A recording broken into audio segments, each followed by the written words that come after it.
दोस्तों नमस्कार, मैं सौरभ गोस्वामी। मध्य प्रदेश की राजनीति में एक गांव का नाम अब चर्चा का और विषय बनेगा। पहले से ही चर्चा का विषय बना रहा है, क्योंकि अभी तक उस गांव की पहचान मुख्यमंत्री रहीं कभी उमा भारती के नाम से जानी जाती थी, या कहें कि डूड़ा गांव जो पूर्व मुख्यमंत्री उमा भारती जी का गांव है, अब उमा भारती जी का एक परमानेंट एड्रेस मान लीजिए डूड़ा गांव माना जाएगा। अपने समर्थकों के बीच में भोपाल में बड़े ही इमोशनल तरीके से उन्होंने अपने लोगों के बीच में बात रखी है और उन्होंने यह कहा है कि अब हमारी है आपसे अंतिम मुलाकात है भोपाल में। इसका मतलब या इसका कहे कि बातें निकल के सामने आ रही हैं कि उमा भारती अब भोपाल पर जहां रहती थी वो निवास छोड़ अब अपने डूड़ा गांव जो टीकमगढ़ ज़िले में है वहां पैतृक गांव में पहुंचेंगी और आगे की राजनीति को अब वो वहां से चलाएंगी। उमा भारती राम मंदिर का जो कार्यक्रम है वहाँ भी रहेंगी, उसके बाद आएंगी तो वो पैतृक गांव जो टीकमगढ़ में है डूड़ा गांव वहाँ पर रहेंगी और वहाँ से फिर आगे की राजनीति पर वो अपना प्रकाश डालेंगी। लेकिन सवाल एक खड़े होते हैं, जो उमा भारती पार्टी लाइन से बाहर जाके लगातार ये दावे कर रही हैं कि वो लोकसभा चुनाव लड़ेंगी। अब ऐसे में देखने वाली बात यह होगी कि उमा भारती को क्या लोकसभा चुनाव लड़ाया जाएगा भारतीय जनता पार्टी की तरफ से, या फिर कुछ और ही उन्हें संदेश पहले ही दे दिया गया है और बोल दिया गया है कि अब आप भोपाल खाली करिए, आप अपने गांव जाइए और भगवान का भजन कीर्तन करिए, आपकी राजनीति जीरो हो चुकी है। हम इसलिए बोल रहे हैं कि पिछले 5-6 साल में उमा भारती की राजनीति लगातार हाशिए पर आई है। उनके समर्थकों का करारा हारना भी इसका कारण बन सकता है। उमा भारती कहीं ना कहीं कई विवादों में कूद पड़ी और अपनी ही सरकार को उन्हें कटघरे में खड़ा करना पड़ा और उसके कारण सत्ताधारी पार्टी भारतीय जनता पार्टी को कई जगह समस्या का सामना करना पड़ा है।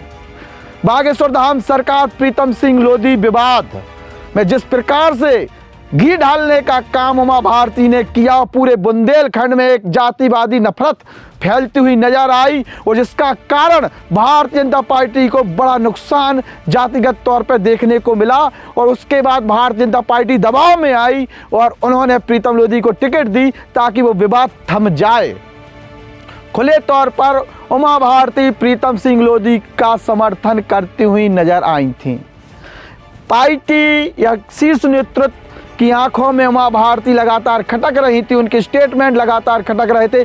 अपने ही सरकार को चुनाव के पहले चुनौती देती हुई नजर आई थी उमा भारती और शराब नीति को लेकर अलग ही तरीके की वो राजनीति करती हुई नजर आई, कानून को हाथ में लेती हुई वो नजर आई।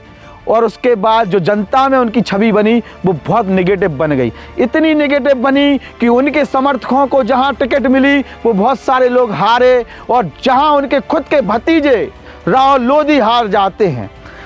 एक बात और उमा भारती कहती हैं कि हमें अपने परिवार से कोई लेना देना नहीं है, संत हो चुके हैं हम तो पहले अपनी तिलांजलि दे चुके हैं।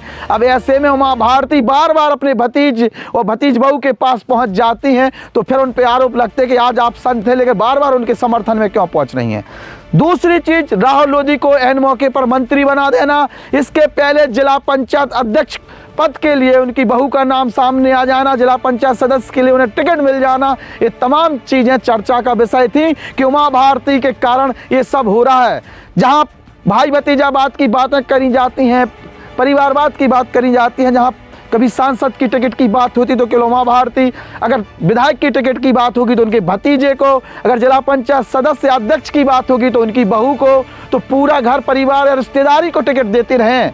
ये चीज़ें भारतीय जनता पार्टी के शीर्ष नेतृत्व को, चाहे वो जेपी नड्डा हो, चाहे संगठन महामंत्री हो, चाहे प्रदेश नेतृत्व के लोग हों, इन सबको गलत गया और उसके कारण आज उमा भारती को साइड में कर दिया गया है।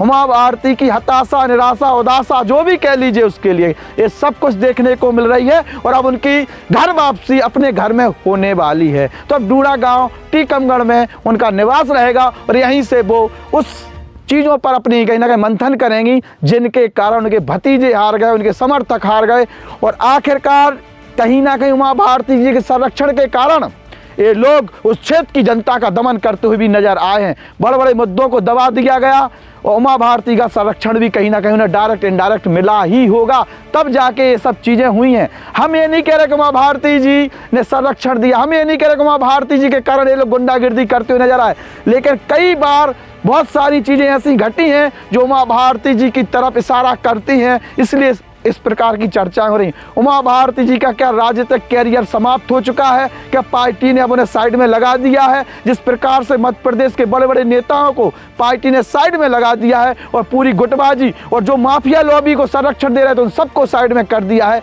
ऐसे में स्पष्ट तौर पर संदेश पार्टी ने तो दे दिया है। अब नेता अपने अपने तरीके से अपने अपने समर्थकों के बीच में अपनी फजियत ना हो जाए, इसलिए अपनी अपनी बात करके अपने अपने ठिकाने पर पहुंचते जा रहे हैं। उनमें से एक नाम उमा भारती जी का भी जुड़ता हुआ लग रहा है। नमस्कार।